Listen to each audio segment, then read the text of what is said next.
Mary Kripabai ఛానల్కి స్వాగతం సుస్వాగతం. నా పేరు మేరీ కృపాబాయ్, కథా రచయిత్రిని. ఇప్పటికీ 400 కథలు పైగా ప్రచురించబడ్డాయి. చాలా కథలకు అవార్డ్స్ వచ్చాయి. 2 కథా సంపుట్లు వెలువరించడం జరిగింది.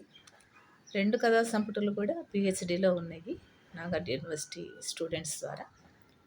సో మొదటి కథా సంపుటి కథాంజలి ఇప్పుడు చూపిస్తూ ఉన్నాను కదా, ఇలాగా.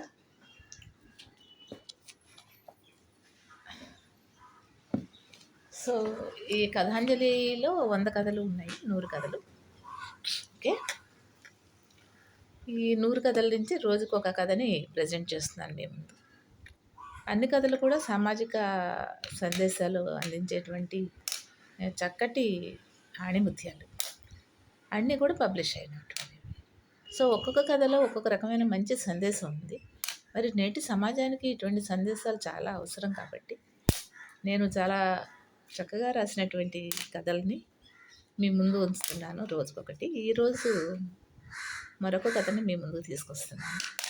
మరి ఈరోజు మీ ముందు ఉంచే కథ పేరు సీనియర్ సిటిజన్స్ రిక్రియేషన్ క్లబ్. కథకి టైటిల్ డిఫరెంట్గా పెట్టడం నాకు ఇష్టం. కథా శీర్షిక senior citizens recreation club. Senior citizens అంటే పెద్దవాళ్ళు, రిక్రియేషన్ అంటే వాళ్ళ యొక్క ఎంజాయ్మెంట్ జరిగేటువంటి place. Club means place. So ఇలా ఈ పద్ధతిలో నేను పెట్టడం జరిగింది. సో చిన్న కథే, కొంచెం ఓపికగా వింటారని ఆశిస్తున్నాను. ఇక్కడ చిన్న నేరేషన్ ఉంది ఫస్ట్ పేరాలో. అక్కడ ఒక అందమైన కాలనీ ఒకటి ఉంటుంది ఆ ఊర్లో. అయితే సుమారు 500 ఇళ్ళు ఉంటాయి కాలనీలో, 500 గృహాలు ఉంటాయి. అయితే అక్కడ అంతా కూడా ఆ కాలనీలో ఆ గృహాల్లో అందరూ కూడా ఉన్నత స్థాయి ఉద్యోగులు ఉంటారు, ఆఫీసర్స్ టైపు అందరూ అలా ఉంటారనమాట. ఆ కాలనీ మధ్యలో ఒక 2 ఎకరాలు ఖాళీ ప్లేస్ ఉంటుంది. కాలనీలు ఇప్పుడు చాలా సౌకర్యవంతంగా కడుతున్నారు కదా, అలాగా మధ్యలో 2 ఎకరాలు ఖాళీ ప్లేస్ ఉన్నది. అయితే అలా ఉన్నటువంటి ఆ కాలనీ, ఆ ప్లేస్ ఉంది. ఓకే, అయితే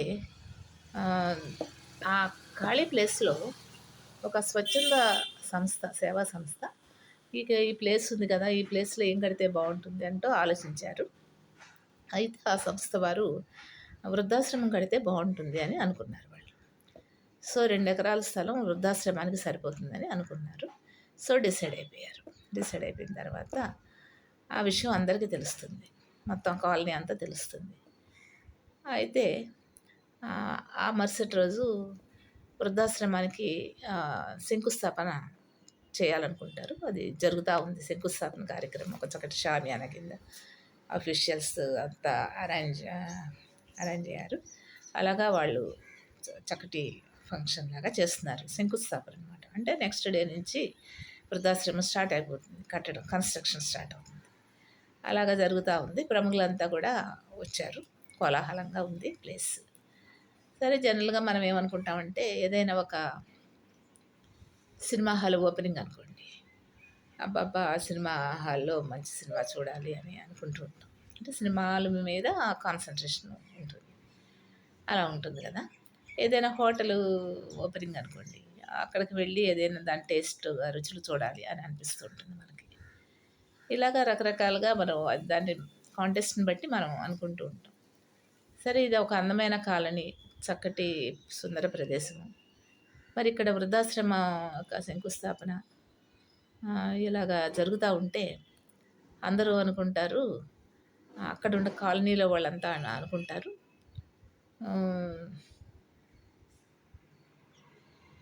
మన వృద్ధులు ఉన్నారు కదా, మన ఇంట్లో ఉన్నవాళ్ళు, మన ఇంట్లో పెద్దవాళ్ళు ఉన్నారు కదా, ఈ పెద్దవాళ్ళని తీసుకెళ్ళి, ముసలాయిని తీసుకెళ్ళి అందులో పడేస్తే పోతుంది, ఈ పెద్దావిడిని తీసుకెళ్ళి అందులో పెట్టేస్తే మనకు పేడకారం వదిలిపోతుంది. మనకు చాలా కష్టంగా ఉంది. అందువలన ఏమైనా సరే తమ వృద్ధులందరినీ తీసుకెళ్ళి వాటిలో ఆ వృద్ధాశ్రమంలో వేసేయాలి అని ఎవరికి వాళ్ళు మనసుల్లోనే అనుకుంటారనమాట.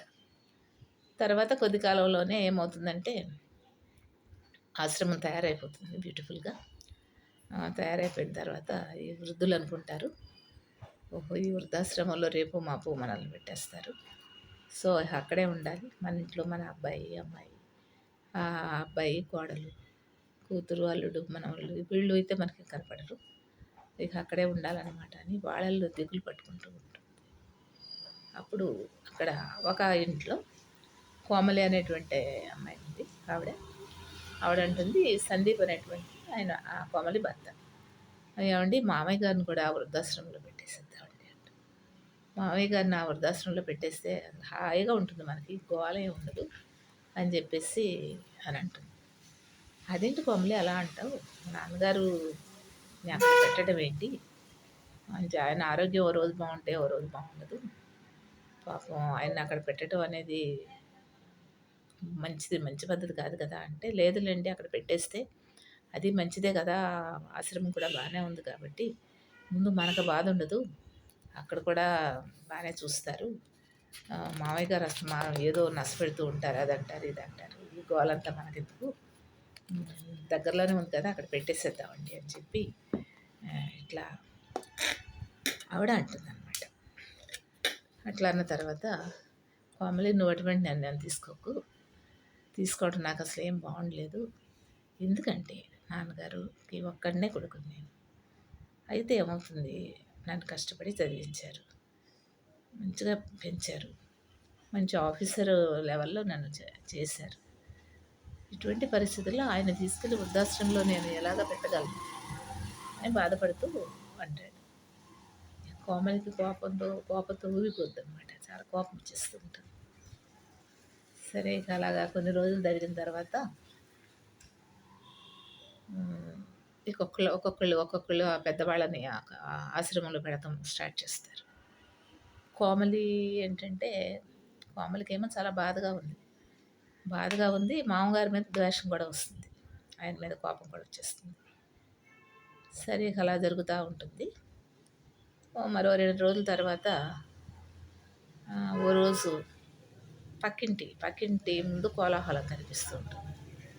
ఏంటి కోలాహలం అని చెప్పి ఇలా చూస్తుంటాను, అంతా పోలీసులు వాళ్ళు ఉంటారు. ఏంటని చెప్పి యాంగ్జైటీగా ఉంటుంది కదా, ఇంట్రెస్టింగ్గా వెళ్తుంది అక్కడ కోమలి. సందీప్ కూడా వెళ్తాడనమాట. ఏంటి అక్కడ ఏమైంది అనుకుంటూ తను అలా నుంచుంటుంది. సందీప్ లోపలికి వెళ్ళి వస్తాడు. సో కోమలి అడుగుతుంది, ఏంటండి అక్కడ ఏమైంది పక్కింట్లో ఇట్లా అని అడుగుతుంది. కోమలి రాత్రి పక్కింటి వాళ్ళు ఇంట్లో లేరంట, వాళ్ళు ఊరు వెళ్ళారంట, వాళ్ళు లేకపోయేసరికి దొంగలు పడ్డారంట, దొంగలు పడి అన్నీ డబ్బు, నగలు, గోల్డ్ అవన్నీ తీసేసుకుని, విలువైనవన్నీ తీసేసుకుని వాళ్ళ కారులోనే, వాళ్ళకు మంచి కారు ఉంది కదా, కారులో పెట్టుకుని కారుతో సహా ఉడాయించేశారంట, ఇంట్లో అయితే ఎవరు లేరంట అని చెప్పి విషయం చెప్తాడు. అయ్యో భలే పని అయిందే, వాళ్ళంతా కష్టపడి సంపాదించుకున్న వాళ్ళు, ఇప్పుడు ఉన్నదంతా పోయింది కదా, అట్లా జరిగిందా, అంతా పాపం దొంగల పాలైపోయి నిరుపేదల్లాగా మిగిలారు అని అంటుంది కోమలి. సరే ఆ మరుసటి రోజు కోమలి సందీప్ ఇద్దరు డ్యూటీకి వెళ్తుంటారు. ఇంటి నుంచి వచ్చేసరికి సాయంత్రం 5ంటికి ఇంటికి వస్తారు కదా, ఇంటికి వచ్చేసరికి వాళ్ళ బాబు లేడు. ఎవరు, కోమలి వాళ్ళ బాబు రాజేష్ చిన్నపిల్లాడు. అయితే మామగారు కూడా లేడు. అదేంటి ఎవరు లేరు, ఇంటికి తాళం వేసి ఉంటుంది. కొంచెం కంగారు పడుతుంది కోమలి. ఇది ఏంటండి బాబేడి, మామయ్య గారు ఎక్కడికి వెళ్ళిపోయారు, ఏంటి పరిస్థితి అని చెప్పేసి అంటే, నాకు అదే అర్థం కావట్లేదు అని చెప్పి అంటాడు సందీప్. అంటే రాజేష్ 10th క్లాస్ చదువుతున్నటువంటి అబ్బాయి అంటే తల్లిదండ్రులకి పంచ ప్రాణాలన్నమాట. ఏంటి రాలేదు అని చెప్పేసి అనుకుంటూ ఉంటారనమాట వీళ్ళు. సరే అలా అనుకుంటూ ఉంటే చూడండి ఇక్కడ స్కూల్కి ఫోన్ చేస్తారు. ఫోన్ చేసేసరికి హెడ్ మాస్టర్ అంటారు, సార్ మీ బాబు రాజేష్కి మధ్యాహ్నం బాగా కడుపు నొప్పి అలాగా వచ్చిందండి, ఇంటికి ఫోన్ చేస్తే మీ మామగారు సార్ మీ నాన్నగారు వెంటనే వచ్చి హాస్పిటల్ తీసుకెళ్ళారండి అని హెడ్ మాస్టరు చెప్తారనమాట. ఓకే అని చెప్పేసరికి వెంటనే కోమలి, సందీప్ వాళ్ళ ఫ్యామిలీ డాక్టర్ దగ్గరికి ఫాస్ట్గా వెళతారు. వెళ్ళేసరికి ఫ్యామిలీ డాక్టర్ అంటారు, సార్ ఎలా ఉంది సార్ అని సందీప్ అడుగుతారు. అడిగితే ఫ్యామిలీ డాక్టర్ అంటారు, మీరు చాలా అదృష్టవంతులండి. బాబుకి సడన్గా కడుపు నొప్పి వస్తే అది అపెండిసైటిస్, చాలా ప్రమాదకరమైన స్టేజ్లో ఉంది అది. అయితే ఇంటికి పంపిస్తాము, ఇంటికి ఫోన్ చేసాము, మేము పంపిస్తాము. అయితే ఫోన్ చేస్తే ఇంటికి పంపిస్తే వెంటనే మీ నాన్నగారు బాబుని తీసుకొచ్చారు అని చెప్పేసి చెప్తారు. బాబుని హాస్పిటల్‌లో జాయిన్ చేసేసారు. చేసేస్తే ఇట్లా మేము చూసాము. చూసి వెంటనే ఆపరేషన్ కూడా చేసాము. Now he is in safe అని చెప్పేసి డాక్టర్ గారు చెప్తారు. కోమలకి, సందీప్‌కి ఇద్దరికి కళ్ళమ్మట నీళ్ళు కారిపోతూ ఉంటాయన్నమాట. అలాగా ఉంది. "ఏడు బాబు, ఏడు సార్ డాక్టర్ గారు, మా బాబు ఏడంటే ఆపరేషన్ థియేటర్‌లో ఉన్నాడండి. చూద్దురు గాని రండి, సైలెంట్‌గా ఉండండి" అని చెప్తారు. తర్వాత చూస్తే బాబు సేఫ్గా ఉంటాడు. వీళ్ళకి బాగా ఆనంద బాష్పాలు వస్తాయి. వారం రోజుల తర్వాత బాబుని డిశ్చార్జ్ చేస్తారు. ఇంటికి తీసుకొస్తారు తల్లిదండ్రులు. కోమలి సందీప్తో ప్రత్యేకంగా మాట్లాడుతారు. ఏమనంటే, ఒక ఇన్సిడెంట్ జరిగిన తర్వాత దాన్ని అక్కడితో వదిలిపెట్టే మనస్తత్వం ఏ హ్యూమన్ బీయింగ్కి ఉండదు. అందుకే హ్యూమన్ బీయింగ్స్ అంటాము. అందువలన ఆ కోమలి ఆలోచిస్తుంది అనమాట.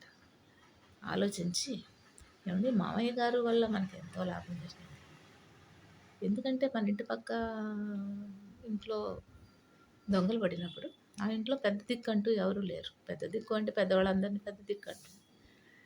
ఎవరు లేకపోవడం వల్ల మొత్తం గోల్డు, కారు అన్నీ పోయినాయి. వాళ్ళు పేదరికంలో మిగిలిపోయారు.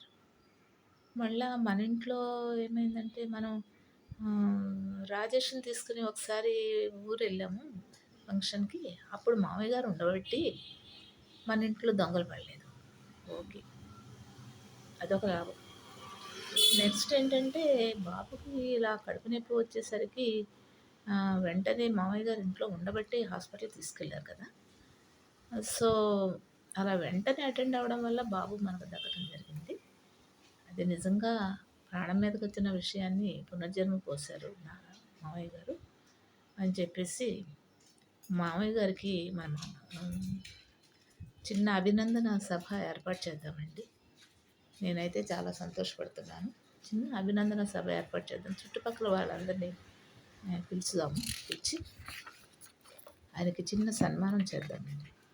మనకు జరిగిన లాభం మేలు మామూలు విషయం కాదు అని చెప్పేసి అంటుంది. సరే అంటాడు సందీప్.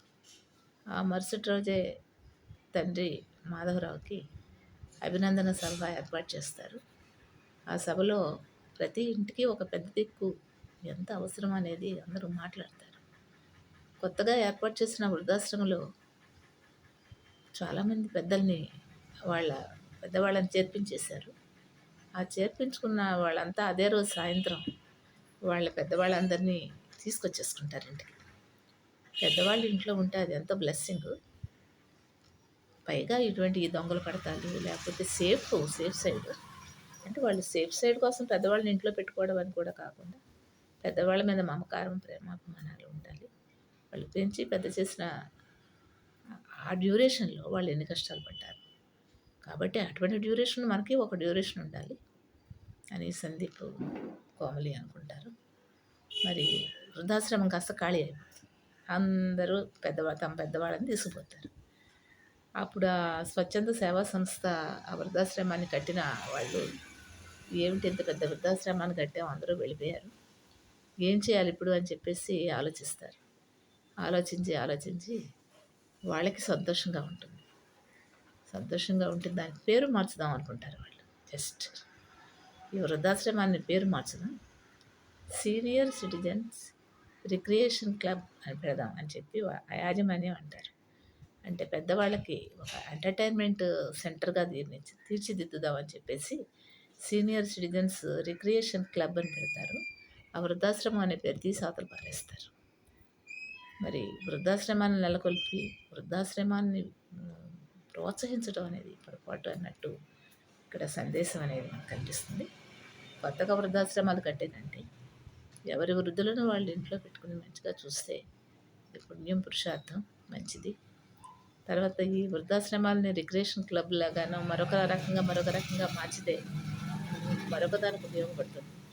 మనది సమాజము, మరి చక్కటి మానవ సమాజం మనదేమి కూడా ఫారెస్ట్ కాదు, ప్రాకృతిక దశ కాదు, స్టేట్ ఆఫ్ నేచర్ కాదు, ఎడ్యుకేటెడ్ సొసైటీ మనది.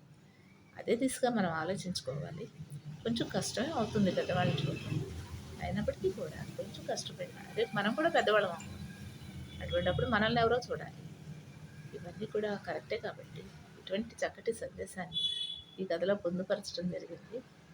అక్కడ సమావేశమైన కాలనీవాసులంతా కూడా ఆనందంగా మనస్ఫూర్తిగా చప్పట్లు చరచటం అనేది జరిగింది.